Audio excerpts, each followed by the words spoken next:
Halo semuanya, kembali di Jejak Hikmah.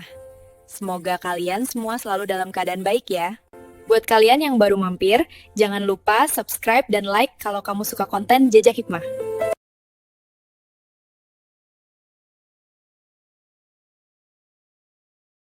Di sudut kota yang memisahkan kemewahan gedung pencakar langit dan keruhnya air selokan, hiduplah dua manusia dengan takdir yang bertolak belakang. Asep, seorang pemulung besi tua, telah bersahabat dengan bau karat dan lumpur demi sesuap nasi. Sementara Clara, wanita pewaris yang memuja kebersihan di atas segalanya, memandang dunia bawah sebagai penyakit yang harus dibasmi. Takdir mempertemukan mereka bukan dalam romansa, melainkan dalam insiden penghinaan yang menyayat hati. Namun, ketika sebuah benda pusaka seharga nyawa terjatuh ke dalam neraka limbah kimia, siapa sangka tikus got yang paling dihina justru menjadi satu-satunya harapan. Ini adalah kisah tentang bagaimana lumpur panas bisa membersihkan hati yang paling angkuh sekalipun. Matahari Jakarta siang itu terasa seperti lelehan timah panas yang sengaja ditumpahkan ke punggung Asep, membakar kulitnya yang sudah menghitam karena terbiasa bersahabat dengan kerasnya jalanan ibu kota. Napas pemuda itu terdengar berat dan tersendat, isi rama dengan bunyi berdecit roda gerobak bututnya yang syarat muatan besi tua berkarat. Sebuah simfoni kemiskinan yang kontras dengan heningnya kawasan elit Menteng yang sedang ia lewati. Kerimat sebesar biji jagung mengalir deras dari pelipisnya, melintasi pipinya yang kusam bercampur debu, lalu jatuh menetes membasahi kaos oblong abu-abu yang sudah kehilangan warna aslinya. Asep tahu benar bahwa kehadirannya di kawasan ini seperti setitik noda hitam di atas kain sutra putih.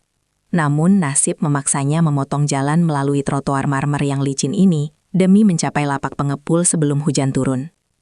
Beban di pundaknya bukan hanya sekadar besi rongsokan, melainkan harapan untuk makan hari ini. Membuatnya harus menundukkan kepala dalam-dalam, bukan hanya karena beratnya muatan, tetapi juga karena rasa segan yang menebal setiap kali ia melihat pantulan dirinya di kaca mobil mewah yang terparkir. Di saat Asep sedang berjuang menyeimbangkan langkah kakinya yang gemetar karena lelah, pintu kaca sebuah butik eksklusif terbuka perlahan, memuntahkan hawa sejuk pendingin ruangan yang beraroma lavender mahal. Dari sana melangkah keluar sosok Clara, seorang wanita yang kecantikannya seolah tidak tersentuh oleh debu dunia, dengan gaun putih bersih tanpa celah yang membungkus tubuh rampingnya bak boneka porselen di etalase toko. Wajahnya tertutup kacamata hitam berukuran besar yang menyembunyikan tatapan angkuh, sementara tangan kanannya yang lentik sibuk memegang botol kecil berisi cairan pembersih tangan, seolah udara di sekitarnya pun mengandung racun yang harus diwaspadai. Clara berhenti sejenak di depan pintu, mengedarkan pandangan dengan gerakan lambat yang penuh selidik, memastikan tidak ada satupun kotoran yang berani menempel pada sepatu hak tingginya yang berkilau tertimpa cahaya matahari. Kehadiran Clara di trotoar itu seketika mengubah atmosfer, menciptakan dinding tak kasat mata antara dunianya yang steril dan dunia Asep yang penuh daki. Takdir sepertinya sedang ingin bermain lelucon kejam ketika roda gerobak Asep tiba-tiba tersangkut di celah ubin trotoar yang sedikit menonjol, membuat keseimbangannya goyah seketika tepat saat Clara hendak melangkah menuju mobilnya. Secara refleks, tubuh Asep terhuyung ke samping, dan meskipun ia berusaha keras menahan gerobaknya agar tidak terguling, ujung karung goni yang berisi potongan pipa besi tua itu mengayun liar di udara. Jarak mereka hanya tinggal 1 jengkal, dan meskipun tidak terjadi sentuhan fisik sedikit pun, hembusan angin yang membawa aroma keringat, karat, dan sampah basah dari tubuh Asep langsung menerpa wajah Clara dengan telak. Wanita itu melompat mundur dengan gerakan dramatis, seolah baru saja melihat hantu, menjatuhkan tas belanjaannya ke tanah sambil memekik ngeri. Suaranya melengking tinggi memecah ketenangan jalanan elit tersebut. Wajah cantik Clara seketika berubah merah padam, bukan karena malu, melainkan karena amarah yang meledak akibat rasa jijik yang tak tertahankan melihat ada manusia sekelas Asep yang berani masuk ke dalam radius personalnya. "Heh, punya mata nggak sih lo?" bentaknya kasar. Jari telunjuknya yang terawat menunjuk lurus ke arah wajah Asep yang masih terkejut berusaha menyeimbangkan gerobaknya. Clara menatap Asep bukan sebagai sesama manusia, melainkan sebagai gumpalan bakteri berjalan yang mengancam sterilitas hidupnya. Tatapannya menyapu dari ujung kaki Asep yang bersandal jepit putus hingga ke rambutnya yang lepek. Lihat nih, udara di sekitar gue jadi bau sampah gara-gara lo lewat sini. Orang miskin kayak lo tuh harusnya sadar diri, jangan berkeliaran di tempat orang beradab. Makian itu meluncur deras tanpa rem. Setiap katanya dirancang khusus untuk meruntuhkan harga diri siapapun yang mendengarnya. Asep hanya bisa diam terpaku. Bibirnya bergetar ingin mengucapkan kata maaf, namun suaranya tercekat di tenggorokan karena syok mendengar hinaan yang begitu tajam menusuk ulu hati. Namun, Clara belum selesai dengan hukuman sosialnya.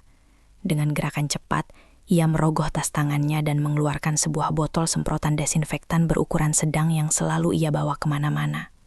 Tanpa peringatan, Clara mengarahkan nozzle botol itu tepat ke wajah Asep dan menekan tuasnya berkali-kali dengan membabi buta. Cerot, cerot, cerot. Bunyi semprotan itu terdengar berirama, menyemburkan kabut cairan kimia beraroma tajam yang langsung menerpa mata, hidung, dan mulut Asep yang terbuka. Mati loh semua kuman-kuman jorok, menyingkir dari hadapan gue sebelum gue muntah, teriak Clara histeris, sambil terus menyemprotkan cairan itu seolah sedang membasmi hama di gudang tua. Rasa perih yang menyengat seketika menyerang bola mata Asep, membuatnya harus memejamkan mata erat-erat sambil mengangkat lengan untuk melindungi wajahnya dari serangan cairan kimia tersebut. Ia tidak melawan, tidak juga memaki balik. Hanya berdiri mematung menerima perlakuan itu dengan tubuh gemetar menahan rasa sakit fisik dan perih di dada yang jauh lebih menyiksa. Cairan disinfektan itu menetes dari rambutnya, bercampur dengan keringat dan air mata yang tanpa sadar mulai menggenang di sudut matanya, menciptakan rasa panas yang membakar kulit wajahnya yang sudah terbakar matahari. Maaf, Neng. Maaf, saya cuma mau lewat, lirih Asep dengan suara parau. Kepalanya menunduk dalam-dalam bukan hanya untuk menghindari semprotan, tapi untuk menyembunyikan wajahnya yang kini basah oleh cairan pembersih yang ironisnya justru membuatnya merasa sangat kotor. Keributan itu menarik perhatian orang-orang di sekitar. Beberapa pejalan kaki berhenti, satpam gedung keluar, dan supir pribadi Clara turun dari mobil. Namun tak ada satupun yang bergerak untuk membela pemuda malang itu. Mereka justru menatap Asep dengan pandangan menghakimi, seolah setuju dengan tindakan Clara bahwa keberadaan pemulung kumuh di kawasan elit adalah sebuah kesalahan fatal yang pantas diganjar hukuman. Pak Satpam, usir gembel ini sekarang. Jangan sampai dia bawa penyakit buat warga sini. Perintah Clara sambil mengibaskan tangannya di depan hidung. Wajahnya masih menyiratkan rasa jijik yang mendalam, seolah ia baru saja bersentuhan dengan limbah nuklir. Satpam yang datang pun segera mendorong bahu Asep dengan kasar. Ayo jalan, jangan bikin ribut di sini. Sadar tempat dong kalau jalan. Bentakan itu menjadi garam yang ditaburkan di atas luka harga diri Asep yang sudah menganga lebar. Dengan pandangan buram karena iritasi mata yang parah, Asep kembali meraih gagang gerobaknya, mengerahkan sisa tenaga yang ia miliki untuk menyeret kakinya menjauh dari neraka duniawi tersebut. Bau alkohol dan bahan kimia menyengat kini melekat erat di tubuhnya, menutupi bau keringat, namun meninggalkan jejak trauma yang tidak akan mudah hilang oleh sabun sekeras apapun. Di belakangnya, ia masih bisa mendengar suara Clara yang mengomel pada supirnya untuk segera membersihkan area bekas Asep berdiri, seolah jejak kaki Asep adalah virus mematikan. Asep terus berjalan tanpa menoleh lagi, menelan ludah yang terasa pahit, sementara di langit, awan mendung mulai berkumpul perlahan, seolah ikut berduka melihat betapa rendahnya harga seorang manusia di mata manusia lainnya. Menyisakan tanya di benak Asep, apakah kemiskinan memang dosa yang tak terampuni? Asep duduk terpekur di pinggiran selokan berlumut yang jaraknya sekitar 500 meter dari lokasi kejadian memalukan tadi. Tangannya sibuk membasuh wajah dengan air keran umum yang mengalir kecil dan berbau kaporit. Rasa perih di matanya perlahan meredah. Namun sensasi panas akibat bahan kimia yang menyentuh korneanya masih meninggalkan jejak merah yang membuat pandangannya sedikit berkabut dan berair terus-menerus. Ia menatap pantulan wajahnya di genangan air, melihat sosok lelaki dekil yang baru saja diperlakukan lebih rendah dari binatang, dan rasa sesak di dadanya kembali menyeruak, bukan karena asap knalpot, melainkan karena kenyataan pahit nasibnya. Ia mengusap wajahnya kasar dengan ujung kaos yang masih kering, mencoba menghapus sisa aroma disinfektan yang seolah menempel permanen di pori-pori kulitnya, menjadi pengingat abadi akan jarak sosial yang tak mungkin ia seberangi. Namun, perut yang berbunyi nyaring memaksanya untuk membuang rasa sakit hati itu ke sudut pikiran. Ia harus kembali bekerja, karena hari ini ia belum mendapatkan cukup uang bahkan untuk membeli sebungkus nasi rames tanpa lauk. Dengan langkah gontai namun dipaksakan tegap, Asep kembali mendorong gerobaknya menyusuri jalanan belakang pabrik tekstil yang berbatasan langsung dengan tembok tinggi kawasan elit tempat Clara tinggal.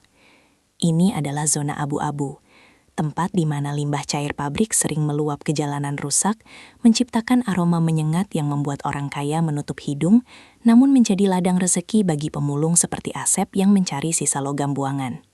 Besi-besi tua sering hanyut atau tersangkut di sini, dan Asep berharap bisa menemukan beberapa potong pipa bekas untuk menutupi target hariannya yang hancur berantakan tadi siang.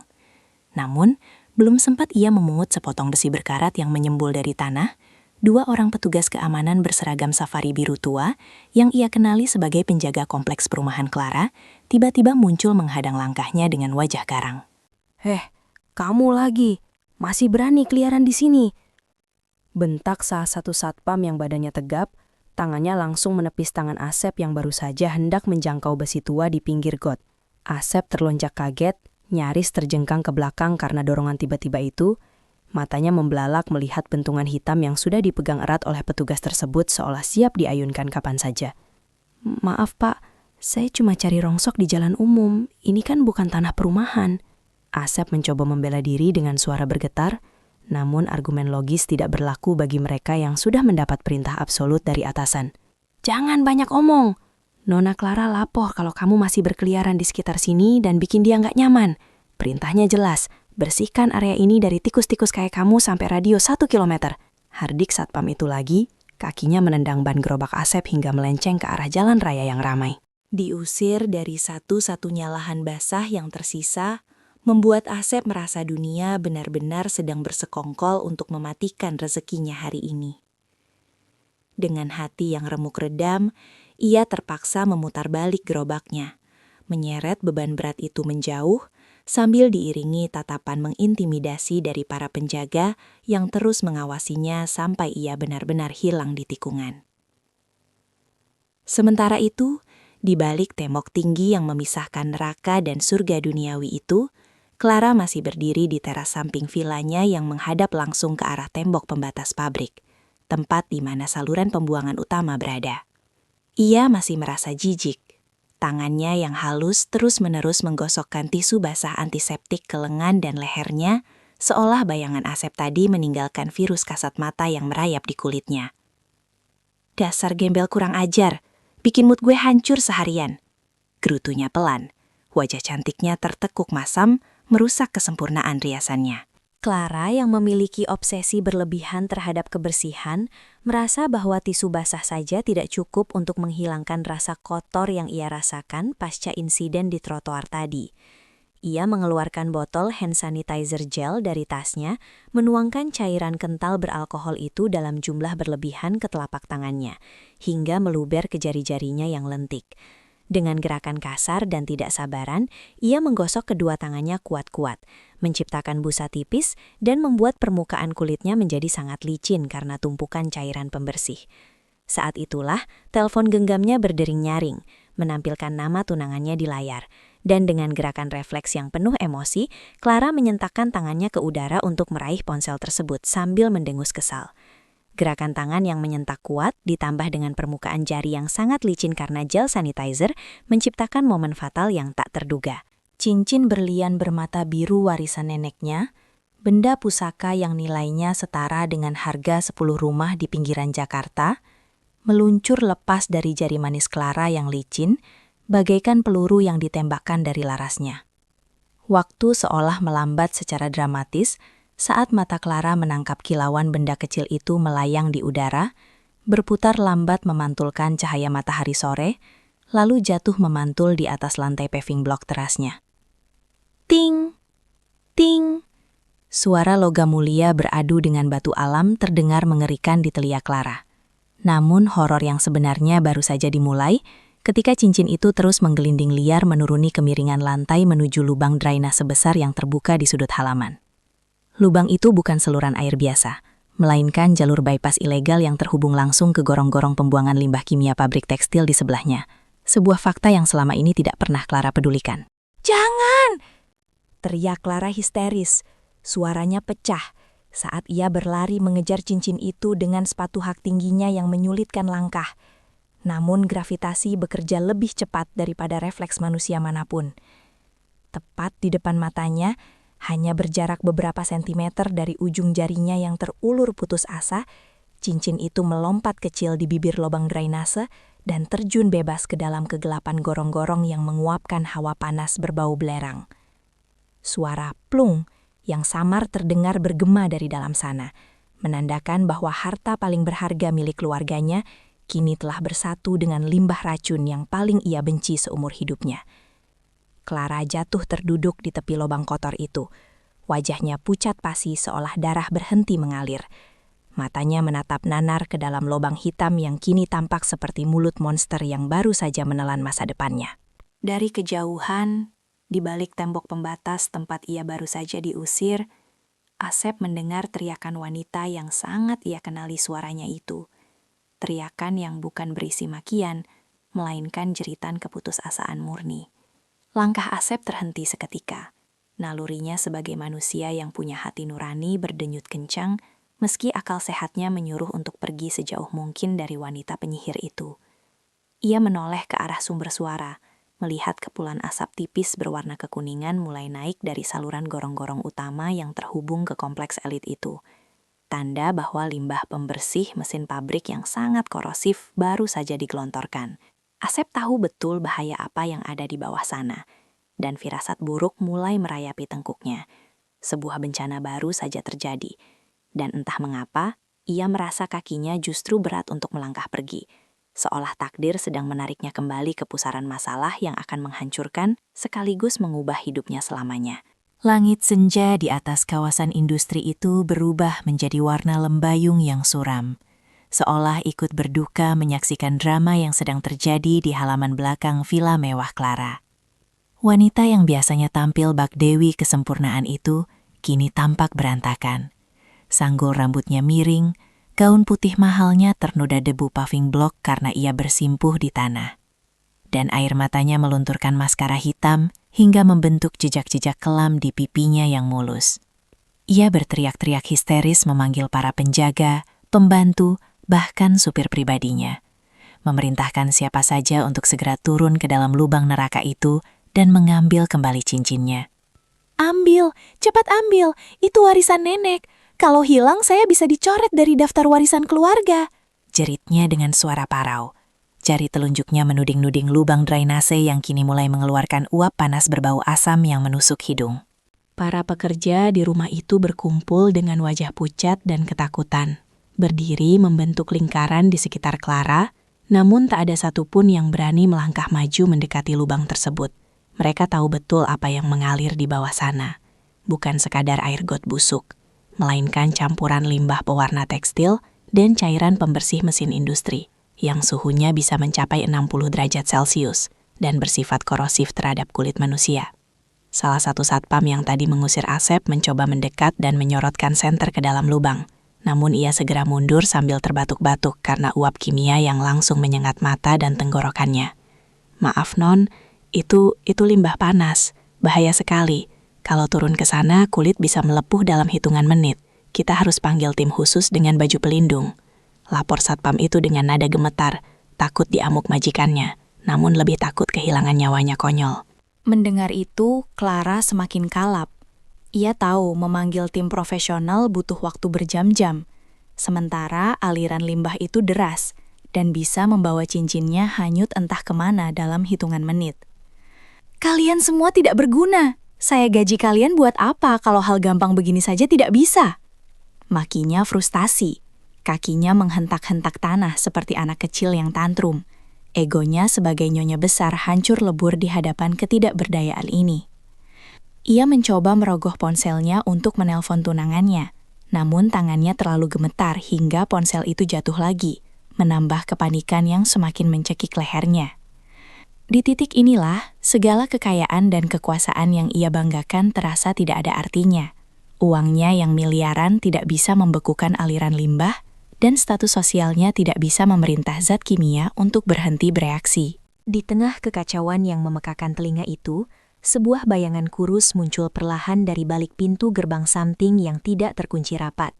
Melangkah ragu namun pasti memasuki area terlarang tersebut. Asep, yang tadi mendengar teriakan itu, memutuskan untuk kembali bukan karena ia bodoh, tapi karena suara tangisan putus asa itu mengingatkannya pada jeritan ibunya dulu saat kehilangan satu-satunya harta berharga mereka. Ia memarkir gerobaknya di luar dan berjalan mendekat dengan langkah pincang. Matanya menatap nanar pada kerumunan orang-orang berseragam rapi yang hanya bisa diam menonton majikan mereka menangis. Kehadiran Asep yang dekil dan bau sampah di tengah taman yang asri itu segera disadari oleh Clara, yang langsung menoleh dengan tatapan nyalang penuh emosi campuran antara benci dan putus asa. "Asep, kenapa kamu datang ke Larang? Kamu pikir apa yang akan terjadi kalau aku tangkap?" "Kamu? Mau apa kamu kesini? Mau ngetawain saya? Hah?" Sembur Clara dengan sisa tenaganya, matanya yang bengkak menatap tajam ke arah Asep seolah ingin membakar pemuda itu hidup-hidup. Namun kali ini, Asep tidak menunduk takut seperti sebelumnya. Ia justru menatap balik Clara dengan sorot mata yang tenang dan penuh rasa iba. Sebuah tatapan yang justru membuat Clara merasa semakin kerdil. "Saya dengar Neng teriak. Ada apa? Siapa tahu saya bisa bantu," jawab Asep pelan namun tegas. Suaranya terdengar jernih di tengah kepanikan orang-orang kaya itu. "Bantu? Kamu? Haha." Clara tertawa sumbang, tawa yang terdengar menyakitkan di telinga. "Bantu apa? Kamu cuma sampah. Memangnya kamu bisa nyelam ke dalam limbah racun itu? Cincin berlian saya ada di dalam sana. Cincin berlian." Asep melangkah mendekati bibir lubang drainase, mengabaikan tatapan jijik satpam yang tadi memukulnya, dan melongokkan kepalanya sedikit untuk melihat kondisi di bawah sana. Hawa panas langsung menampar wajahnya, dan bau amonia yang sangat kuat membuat matanya kembali berair. Namun instingnya sebagai orang gorong-gorong langsung bekerja menganalisa situasi. Ia melihat kilauan kecil tersangkut di antara tumpukan sampah plastik yang meleleh di dasar saluran yang dangkal, namun beraliran deras itu. Posisinya sangat riskan dan bisa hanyut kapan saja jika debit limbah bertambah. "Itu ada di sana, nyangkut di besi beton," tunjuk Asep tenang. Jarinya yang kotor menunjuk ke kedalaman gelap itu membuat Clara terbelalak kaget dan langsung ikut melongok. "Mana? Mana?" jeritnya sambil memicingkan mata. Dan ketika ia melihat kilauan biru itu, harapannya kembali menyala, namun sekaligus membakar akal sehatnya. Detik demi detik berlalu bagaikan bom waktu. Suara gemuruh dari arah pabrik terdengar semakin keras, menandakan akan ada gelontoran limbah tahap tebuah yang volumenya jauh lebih besar sebentar lagi. Clara tahu, ia tidak punya waktu lagi untuk menunggu tim penyelamat atau memikirkan gengsi. Cincin itu adalah satu-satunya nyawa sosialnya yang tersisa. Tanpa itu, ia akan habis di mata keluarga besarnya. Ia menatap Asep, satu-satunya orang di sana yang terlihat biasa dengan kotoran dan bau busuk. Satu-satunya orang yang mungkin cukup gila atau cukup miskin untuk mau melakukan hal nekat ini. Di dalam benak Clara yang kalut, ide gila mulai tumbuh subur. Sebuah ide yang memanfaatkan kepolosan dan kemiskinan Asep untuk kepentingan egoisnya sendiri. "Hei, kamu." Suara Clara berubah, tidak lagi membentak tapi penuh tekanan manipulatif. Ia berdiri tegak menghapus air matanya dan menatap Asep dengan tatapan merendahkan yang dingin. Semua orang terdiam, menunggu apa yang akan diucapkan sang majikan. Suasana menjadi hening mencekam, hanya diisi oleh suara gemericik limbah beracun di bawah sana. Clara melangkah maju satu langkah, menatap Asep dari ujung kaki ke ujung kepala, seolah sedang menaksir harga barang dagangan murah, lalu tersenyum miring, senyum yang bukan tanda keramahan, melainkan tanda keputusasaan yang melahirkan kekejaman. "Kamu butuh uang kan? Kamu mau hidup enak kan? Saya kasih tawaran yang gak akan pernah kamu dapatkan seumur hidupmu yang menyedihkan itu," ucapnya lambat-lambat, menyiapkan jebakan kalimat yang akan mengubah nasib mereka berdua malam itu. Gemuruh dari perut saluran pembuangan terdengar semakin berat dan mendekat, seperti suara kereta api yang melaju di dalam terowongan sempit, menandakan bahwa gelombang limbah utama dari pabrik tekstil akan segera tiba dan menyapu apa saja yang ada di jalurnya.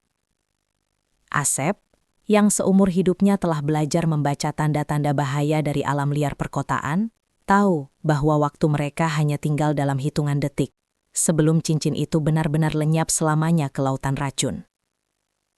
Tanpa menghiraukan tatapan merendahkan dari Clara, Asep melangkah maju, hingga ujung sandalnya menyentuh bibir lubang drainase. Matanya mengukur kedalaman dan derasnya arus dengan perhitungan cepat. "Biar saya yang turun, Neng," ucapnya datar. Suaranya terdengar tenang, namun memiliki bobot yang membuat para satpam berbadan tegap di belakangnya terdiam malu, karena nyali seorang pemulung ternyata jauh lebih besar daripada mereka yang berseragam gagah. Clara terkesiap mendengar tawaran itu. Matanya membelalak tak percaya menatap punggung Asep yang ringkih. Seolah ia baru saja mendengar lelucon paling tidak lucu di dunia. Bagi Clara, manusia seperti Asep hanyalah parasit yang biasanya meminta-minta, sehingga di kepalanya langsung muncul asumsi bahwa ini hanyalah trik murahan untuk memeras hartanya di saat genting. "Kamu turun ke sana?" tanyanya sinis sambil melipat tangan di dada, berusaha menutupi kepanikannya dengan topeng keangkuhan yang mulai retak. "Oke, sebut saja harganya. Berapa? 1 juta, 5 juta, atau 10 juta? Asal kamu bisa ambil cincin itu sebelum hanyut, saya bayar tunai sekarang juga. Cepat turun, jangan banyak drama." Teriaknya sambil merogoh dompet, siap melempar lembaran uang ke muka Asep sebagai pelicin semangat. Namun reaksi Asep justru di luar dugaan. Pemuda itu menoleh perlahan, menatap Clara bukan dengan tatapan serakah, melainkan dengan sorot mata terluka yang tajam menusuk hingga ke ulu hati. Ia menggeleng pelan, "Saya bukan mau jual nyawa demi uang receh, Neng. Dan saya bukan anjing yang bisa disuruh-suruh dengan lemparan daging." Jawabnya tegas, nada suaranya mengandung wibawa yang anehnya membuat Clara merasa terintimidasi. Asep ingin membuktikan bahwa di balik baju kumal dan aroma sampahnya, masih ada hati manusia yang bermartabat. Sesuatu yang sepertinya sudah lama hilang dari diri Clara yang bergelimang harta. Penolakan itu justru memancing emosi Clara ke titik didih. Ia tidak terbiasa ditolak, apalagi oleh orang yang status sosialnya berada di bawah telapak kakinya. Situasi berubah menjadi hening dan mencekam. Hanya suara desis uap panas yang mengisi kekosongan di antara mereka, menciptakan ketegangan yang bisa dirasakan oleh semua orang di halaman itu. Clara merasa egonya tertantang. Ia butuh cincin itu kembali, tapi ia juga butuh untuk tetap merasa berkuasa di atas Asep. Ia harus memastikan pemulung ini melakukan tugas mustahil itu dengan motivasi yang lebih kuat dari sekadar uang.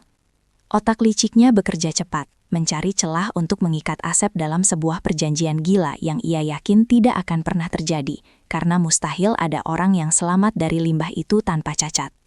Dengan napas memburu dan mata yang berkilat licik, Clara melangkah maju mendekati Asep, menahan napasnya agar tidak menghirup bau tubuh pemuda itu, lalu menunjuk wajah Asep dengan telunjuk gemetar. "Dengar baik-baik, karena saya tidak akan mengulanginya." Suara Clara meninggi, bergema memantul di tembok-tembok beton villa mewahnya, memastikan semua saksi mata mendengar apa yang akan ia ucapkan. Ia menarik napas panjang, mengumpulkan segala kesombongan dan keputusasaan menjadi satu kalimat pamungkas yang akan menjadi penentu nasib mereka. "Ambil cincin itu sekarang, tikus got. Kalau kau berhasil sebelum aku panggil petugas, aku sudi jadi istrimu. Cepat, sebelum baumu membunuhku." Kalimat itu meluncur bagaikan petir di siang bolong, membuat para pembantu menutup mulut karena syok dan para satpam saling berpandangan ngeri, tidak percaya majikan mereka mempertaruhkan hal paling sakral, pernikahan, kepada seorang pemulung besi tua demi sebuah benda mati. Asep terdiam mematung. Kalimat itu menampar harga dirinya lebih keras daripada semprotan disinfektan tadi siang.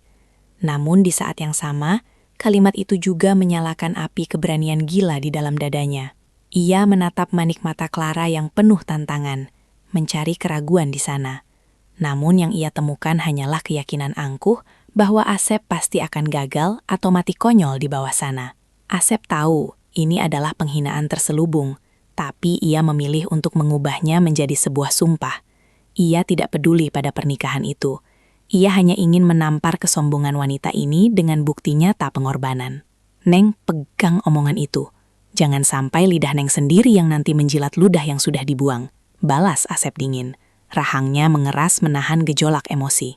Tanpa menunggu jawaban lagi, Asep melepaskan sandal jepitnya yang sudah putus sambung. Lalu dengan gerakan cepat, ia membuka kaos oblongnya yang penuh lubang. Membiarkan tubuh kurusnya yang penuh bekas goresan besi tua terekspos udara sore.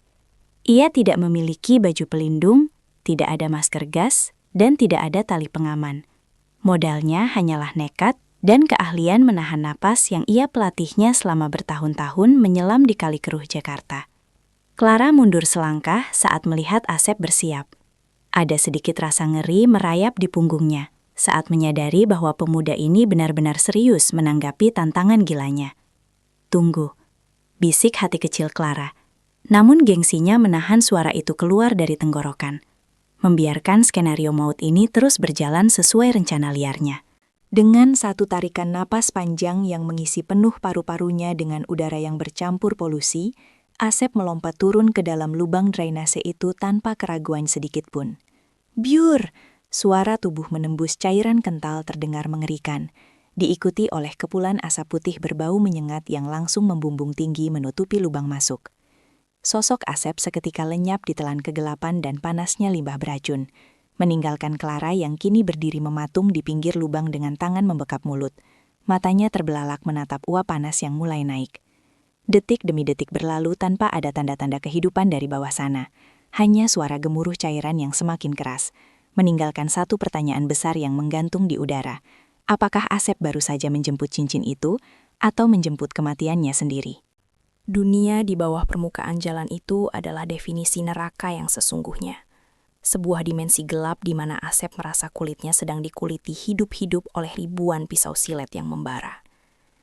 Cairan limbah kimia itu tidak hanya panas mendidih, tetapi juga bersifat asam yang langsung bereaksi ganas begitu menyentuh pori-pori kulitnya, menciptakan sensasi perih yang menjalar hingga ke sumsum tulang belakang. Asep menahan nafas sekuat tenaga. Paru-parunya menjerit meminta oksigen. Namun ia memaksakan matanya tetap terbuka di dalam kegelapan pekat yang menyengat itu. Meraba-raba dasar beton yang licin oleh lumut dan endapan lumpur beracun.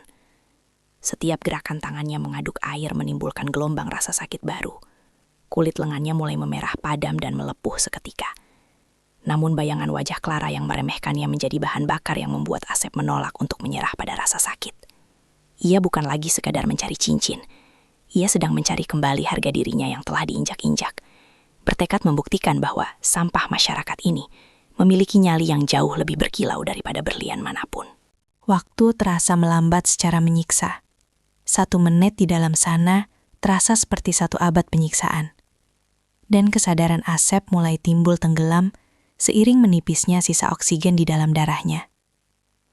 Jemarinya yang sudah kebas dan bengkak akhirnya menyentuh sesuatu yang keras dan dingin di antara tumpukan sampah plastik yang meleleh. Sebuah bentuk lingkaran kecil yang tersangkut kuat pada besi beton penahan arus. Dengan sisa tenaga terakhir yang nyaris padam, Asep mencengkram benda itu sekuat tenaga, mengabaikan rasa sakit luar biasa saat kulit telapak tangannya bergesekan kasar dengan besi berkarat yang tajam. Dadanya terasa akan meledak. Pandangannya mulai berkunang-kunang, dihiasi bintik hitam kematian. Namun dorongan naluriah untuk bertahan hidup memaksanya menendang dasar saluran dengan kuat. Meluncur naik menembus lapisan minyak panas menuju secercah cahaya redup di permukaan, yang tampak semakin jauh. Di atas sana, keheningan mencekam menyelimuti halaman villa. Semua mata terpaku pada lubang hitam yang masih mengeluarkan asap, sementara Clara berdiri kaku dengan wajah pucat pasi dan tangan yang membekap mulutnya sendiri. Rasa penyesalan mulai merayap naik mencekik lehernya, mengubah arogansinya menjadi ketakutan murni saat menyadari bahwa ia mungkin baru saja mengirim seorang manusia tak bersalah menuju kematian yang mengerikan hanya demi egonya. Tiba-tiba, Permukaan air limbah itu bergejolak hebat, memecah ketegangan saat sebuah tangan kurus dengan kulit yang tampak mengerikan menyembul keluar mencengkram pinggiran beton. "Dia hidup!" teriak salah satu satpam. Namun suara sorak-sorai itu seketika mati tertahan di tenggorokan saat tubuh Asep perlahan naik ke permukaan. Pemandangan itu sungguh memilukan. Sekujur tubuh Asep memerah seperti udang rebus, kulit di lengan dan punggungnya mengelupas parah, menampilkan daging merah yang basah, dan aroma daging terbakar bercampur bahan kimia seketika menyebar memenuhi udara. Asep merangkak keluar dari lubang neraka itu dengan napas tersengal-sengal yang terdengar menyakitkan. Tubuhnya menggigil hebat bukan karena dingin, melainkan karena syok akibat luka bakar kimia yang luas di sekujur tubuhnya. Ia tidak sanggup berdiri tegak, hanya bisa bersimpu di atas paving block yang keras, namun tangan kanannya tetap terkepal erat, melindungi sesuatu yang sangat berharga di dalamnya. Clara, yang biasanya akan lari menjauh karena jijik melihat luka sekecil apapun, kini justru terpaku di tempatnya. Kakinya lemas melihat pengorbanan berdarah yang terhampar di depan matanya. Ia melihat Asep batuk-batuk hebat memuntahkan cairan hitam dari mulutnya. Namun bukannya meminta tolong atau merintih sakitan, pemuda itu justru merangkak pelan menuju gerobak bututnya yang terparkir tak jauh dari situ, mengabaikan tatapan ngeri orang-orang di sekitarnya. Apa yang dilakukan Asep selanjutnya adalah sebuah pemandangan yang menghantam hati nurani Clara hingga hancur berkeping-keping. Dengan tangan yang gemetar hebat dan kulit melepuh yang meneteskan darah, Asep meraih botol air mineral setengah kosong, sisa minumnya tadi siang. Ia tidak meminumnya, melainkan menuangkan air bersih yang berharga itu ke atas kepalan tangannya. Mencuci cincin berlian yang baru saja ia dapatkan dengan sangat hati-hati dan telaten. "Biar bersih, Neng. Biar Neng gak jijik pegangnya." Gumam Asep lirih dengan suara parau yang nyaris tak terdengar. Air mata bercampur keringat menetes membasahi luka di pipinya. Tindakan sederhana itu, membersihkan cincin agar tidak mengotori tangan wanita yang telah menghinanya, adalah tamparan moral terkeras yang pernah Clara terima seumur hidupnya. Meruntuhkan tembok kesombongan yang selama ini ia bangun setinggi langit. Asep kemudian berbalik perlahan, menyeret tubuhnya yang sudah di ambang batas mendekati Clara, lalu mengulurkan tangannya yang gemetar, membuka kepalan jarinya untuk memperlihatkan cincin berlian yang kini berkilau bersih di atas telapak tangan yang hancur lebur. "Ini cincinnya, Neng. Saya sudah penuhi janji saya," ucap Asep terbata-bata. Matanya menatap lurus ke manik mata Clara dengan sorot ketulusan yang mematikan, tanpa ada sedikit pun tuntutan untuk dinikahi, seperti tantangan konyol tadi. Detik berikutnya, kekuatan Asep habis total. Matanya terbalik ke atas, dan tubuhnya ambruk menghantam tanah dengan suara gedebuk yang memilukan. Tak sadarkan diri dalam kondisi mengenaskan tepat di ujung sepatu mahal Clara yang kini tak lagi tampak berharga. "Asep!" Jeritan histeris Clara memecah langit sore itu. Sebuah teriakan yang bukan berasal dari rasa jijik, melainkan dari rasa takut kehilangan yang mendalam. Melupakan fobia kuman dan obsesi kebersihannya, Clara menjatuhkan dirinya ke tanah, merengkuh tubuh Asep yang penuh luka dan berbau bahan kimia itu ke dalam pelukannya tanpa ragu sedikit pun. Gaun putih mahalnya seketika ternoda darah dan lendir limbah, namun ia tidak peduli. Air matanya tumpah deras membasahi wajah Asep yang penuh luka bakar. "Bangun, maafin aku. Ya Tuhan, aku jahat banget. Tolong jangan mati. Aku janji bakal tebus semuanya. Bangun, Asep." Raungnya memilukan. Tangannya yang halus gemetar mengusap wajah Asep. Tidak lagi melihatnya sebagai tikus got, melainkan sebagai pahlawan yang nyawanya jauh lebih mahal daripada seluruh harta yang ia miliki. 6 bulan berlalu, di sebuah beranda rumah sakit swasta kelas VVIP, pemandangan kontras namun indah terlihat di bawah sinar matahari pagi. Asep duduk di kursi roda, kulitnya masih menyisakan bekas luka parut yang permanen di beberapa bagian, namun wajahnya tampak segar dan bersih. Di sampingnya, Clara, yang kini tampil sederhana tanpa riasan tebal, sedang dengan telaten menyuapkan bubur dan mengganti perban di lengan Asep dengan penuh kasih sayang. Sebuah rutinitas yang ia lakukan setiap hari tanpa absen. Tidak ada lagi tatapan jijik, yang ada hanyalah tatapan memuja dari seorang wanita yang telah menemukan arti kemewahan sejati bukan pada berlian, melainkan pada ketulusan hati seorang pria yang rela terbakar demi dirinya. Clara menepati janjinya, bukan karena tantangan, tapi karena cinta yang tumbuh dari rasa penyesalan dan kekaguman. Ia merawat Asep hingga sembuh total, siap menghabiskan sisa hidupnya untuk membasuh setiap luka yang pernah ia goreskan di hati sang pemulung besi tua.